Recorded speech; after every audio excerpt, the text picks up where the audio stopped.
കേൾക്കുന്ന മുതൽ മലപ്പുറം കോട്ടയ്ക്കൽ സ്വദേശിയാണ് സന്ദീപ്.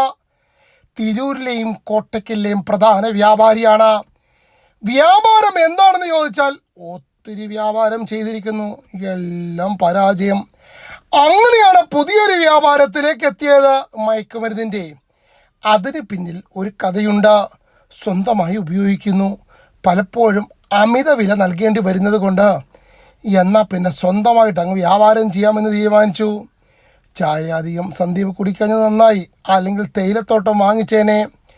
ഇനി സന്ദീപിന് എന്താണ് സംഭവിച്ചത് എന്ന് ചോദിച്ചാൽ, ബംഗളൂരിൽ നിന്നും മയക്കുമരുന്നുമായി വരുമ്പോൾ വാളയാറിൽ വെച്ച് എക്സൈസ് പിടികൂടി. സമയദോഷമാണ്, അല്ലാതെ ഒന്നുമല്ല. പാലക്കാട്ടേക്ക് KSRTC ഓർഡിനറിയിലാണ് വന്നത്. ഒരിക്കലും എക്സൈസുകാർ ഓർഡിനറി പരിശോധിക്കില്ല. പക്ഷെ ഇന്ന് അതും സംഭവിച്ചു. ഇനി 230 ഗ്രാം മെത്താഫെറ്റമിൻ പുതുതായി വാങ്ങിയ ഷർട്ടിൻ്റെ ഉള്ളിൽ സൂക്ഷിച്ചിരുന്നതാണ്. എക്സൈസുകാർ അതും പൊക്കി. മനസ്സിലായല്ലോ സമയദോഷമാണെന്ന്. അല്ലെങ്കിൽ 35 വയസ്സ് വരെ പെണ്ണ് പോലും കിട്ടാതെ നിൽക്കുകയാണ്. ഒരു കുടുംബമായിട്ട് ഇതെല്ലാം നിർത്താമെന്ന് സന്ദീപ് വിചാരിച്ചതാണ്.